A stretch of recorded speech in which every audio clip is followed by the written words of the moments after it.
It's Talk Funny, a podcast by Mark Bailey and comics from all over. We ended up in Japan because we wanted to avoid Yoko Ono's so-called music. It's Yoko. Oh no. The Talk Funny podcast from Nagoyaradio.com and Nagoyacomedy. Speaking of oh no, here's Mark Bailey. Here's Mark Bailey. And we're back with Talk Funny. I'm Mark Bailey with Tomo Shaga, the Tomo Shaga tribute band. So we've talked a lot about blues and comedy and how similar they are. Have you ever thought of trying comedy? Have you ever thought of doing spoken word blues? That's what comedy is, right? Right. Yeah, I thought about being a comedian when I was younger, particularly in the 70s. There was a band called the Drifters in Japan. They were so popular, and I really admired all those lads, the Drifters. They were so amazing. They attracted me. They still attract me. They're Japanese. Japanese Drifters are the comedians in Japan. Oh, okay. I would call them the comedians. And where are they compared to? I'm looking them up now. Where are they compared to downtown from Osaka? They're from Tokyo, east side. Right. And are east side blues is amazing. So Drifters, are they a comedy? They're comedians. Wow. Okay, right. So, are they still around? Hilarious. Oh, there. Some of them. A couple of them just died, but just one. It's not funny. I shouldn't laugh, but but you talk about comedian. It's like, no, he died. Well, But it's a legendary right. comedian. So some of them died. The only one I know. I mean, I know downtown because I know downtown from Osaka, and then Kata-chan Ken-chan. Kata-chan Ken-chan. Yeah. Yeah. Those are the guys from Drifters. Okay, all right, then I know them. Yeah, I love their stuff. They had a TV show. Me too. Yeah, very, very good. And they would do, I don't know if the American audience, English-speaking audience will get this, but I saw one when I'm learning Japanese. It helped me learn Japanese and how to be funny in Japanese. Yeah. So they have a couple, and they're in the park, man and woman, and they're like kissing and hugging, and then the woman sees like a body, hanging, a dead body, and she goes, "Stai." He goes, "So ne, stai ne." No, hontoni stai. Ore mo hontoni stai. So stai means I want to do it, and it also means dead body. And hontoni stai. And he said, "Suru yaru. Hontoni stai." Ushiro mite. Ushiro te. Stai yo ne. That's worth learning Japanese. That's so hilarious. Yeah. It's something to do with words. Yeah. Also, word. Right. Dajare, right? Dajare. Yeah. In English, we call it a pun. And that's one of the easiest ways to be funny in a different language. And Japanese, dajare. So I think Japan likes dajare. Yes. When we were kids, basically what we did was only play pan. Right. So I always did that. And I would do like on the radio, I would, even my Japanese producer, she's very majime, very serious. So she didn't enjoy dajare. And she called it like oyaji gag, like an old man gag. But I would say like, お送りしたのはザ・ビートルズ。日本語に訳すとカブトムシ、訳さなくてもいいよ、So you translate the Beatles into the insect name for the Beatles in Japanese, which is kabutomushi. From 7 years old, I always made like puns. So my teachers thought I was like insane. Because genius and crazy is very close. Maybe, yeah. Very close. So we call it kamihitoe. There's only one paper. That's right, yeah. Being Paper crazy. Thin, that's right. And genius. Right. Genius. Paper thin margin, exactly. That's right. And we're sipping our water here. Do you have any questions for me or for, do you have a question for me or for the? Of course I do. Comedy? Sure. In that night when we met, it was like we clicked from the beginning. Yeah. I didn't know you were there, but I knew you. You were on Facebook, and you were very, very popular. How did you know that I was one of the Stones fans? How did you know? How did I know this? You just came up to me and just want to play Stones? Yeah, that's right. Let me see. I was there. I didn't know your face, but someone said, "That's Tomo Shaga," and then I remembered from Facebook. I've seen Tomo Shaga tribute band. You played at GC Live before, right? Several times. Right. Yeah. As we have, and so I thought tribute band, and you look to me a little bit like Mick Jagger. So I just assume if you do tribute songs, if you do cover songs, that you would know that obviously you're a musician, and all musicians know Rolling Stones. It's kind of like we could do any Beatles or Rolling Stones or Hendrix songs because I'm a music otaku. I'm a nerd of music and DJ, I see. and you're a musician. So if I say Hendrix, let's do Hendrix, you won't say, what's his first name, right? You know Hendrix, right? Musicians are, you know the history, right? So, yeah, I don't know. You have a Mick Jagger vibe. So I said, yeah, what was my idea? I said, we're going to do, I wanted to do, there was another musician there who played harmonica, Tim.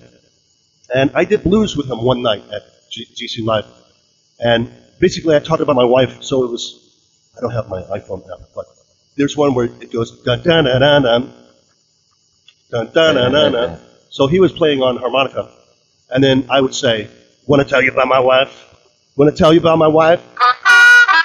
Worst thing in my life. She makes me sad. Worst decision ever had. We're doing this live. Very good. Very good. So it was like that. And I always thought that I wanted to do music and comedy together somehow. Right. And I still don't know exactly how, but I will do it. I do parodies, and in radio I did parodies. The Guns N' Roses, You Could Be Mine. I changed the lyrics to You Could Be 9. Because my assistant is pouting and she's very childish, so you could be 9. Yeah. Or we do lots of parodies like that. We would do, one time my radio station tried to fire me, and they put an ad in the newspaper, and they said, Mark Bailey's show is ending. And they never told me, and it's in the newspaper. And then another radio station read the newspaper on the radio. So, the old, it's kind of blues, Marvin Gaye, a little bit blues. Heard it on the grapevine. Yeah. I heard it on the radio. Jingle God, tell me, is this rumor true about your plan to make me blue and put on some guy that left before, or a guy that you trained this morning at 4? It took me by surprise, I can't understand how little you know about how to treat a man. Don't you know I heard it on the radio that you tried to take away my show? I heard that you don't. Grapevine. Exactly. So I did the parody. The radio that you tried to take away my show, you moron. And I played these on the radio, and my radio station decided not to fire me because I have so many letters and emails and faxes from the parody. So that's the puns and music. This And DJ likes to acknowledge listeners that write him. He'd have more help on that if his superiors didn't fight him. Superiors don't understand the most important part of his show. Jokes, Johnny and puns.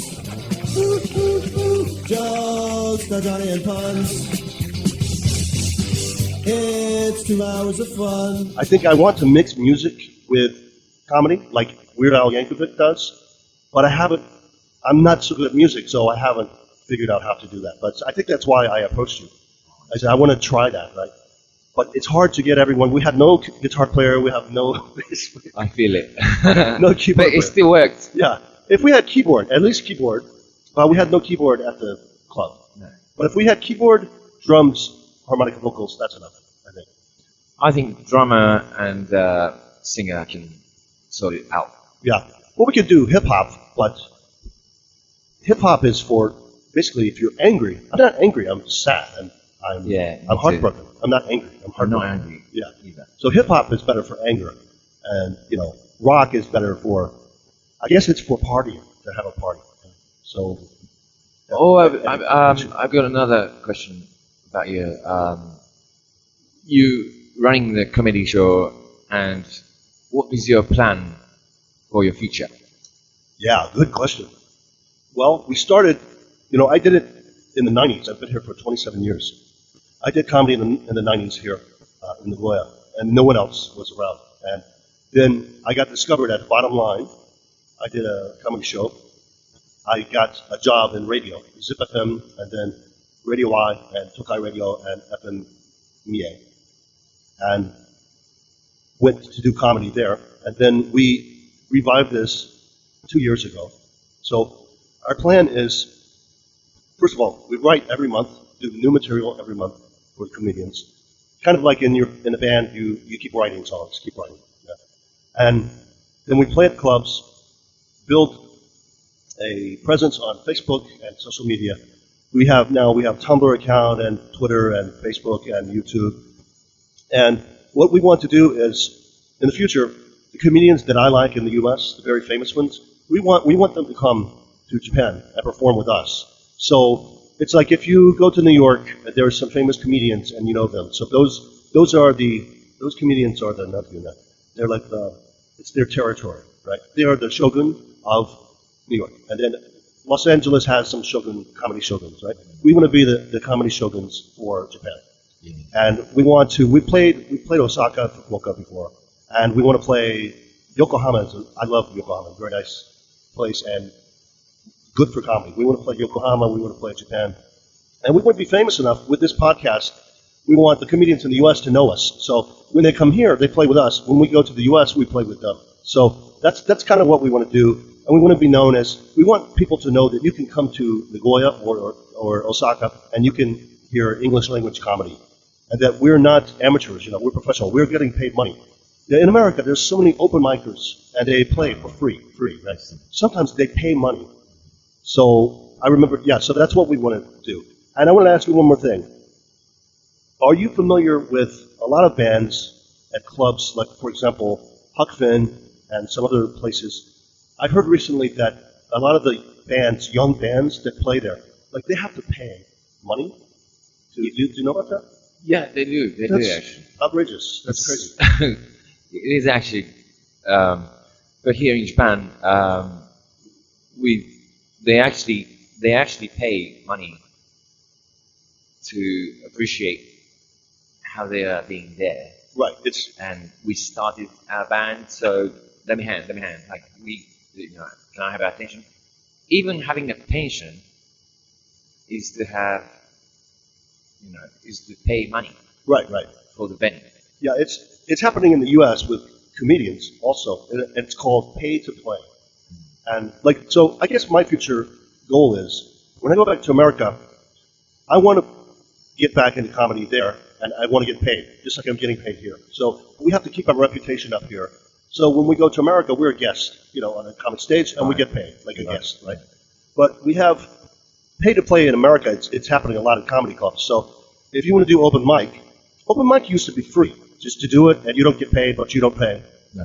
And you have you have no obligations. But now, the clubs, there's so many people want to try open mic and comedy that they are willing to pay. So the clubs now in America, they say you have to bring 5 or 7 friends, and they all have to pay for tickets at the door, and they also have to buy 2 drinks each person, and then you can get on open mic. But if you don't have 7 people, you have to pay us money. So it's crazy. I don't understand. But I understand that if you love what you do, you will still do it. But I don't think it's good for art. It's terrible. No. Paying money is like, seeing a strip show. Strip show, like when you want to see the strip show, you have to pay. Right. So if you pay, you feel like you watched a strip show or maybe YouTube porn show. But the difference is, if I pay for a strip show or porno, if I pay for that, another person gives me a show. Like they entertain me. Yeah? But I'm the one that's nude, and then I have to pay. You see what I mean? Like I have to be the porno star, and I have to pay. Right. So there's no audience. So that's terrible, I think. You scratch your back, and he's gonna scratch your back too. Right. So, but I think it's supply and demand. There's too many people that want to be on stage. You just should have, I think, maybe if you're not popular, if your band is not popular, and you can't get enough people, or if I can't get enough people into my comedy club, I learned that I have to change. I have to change my comedy so I can get more people. Right. But if you just let me pay money, that's not art. That doesn't advance art. Because, as you know, to go to Gifu, we already paid. We paid for our transportation, right? And then we paid with our time. And then maybe we get some money. We get a little bit of money back. But we pay for food. And we go to the venue. We buy dinner at the venue. And we buy drinks at the venue. And we spend 3,000 yen, about $30. And maybe we make about $8. So we already paid more than we made.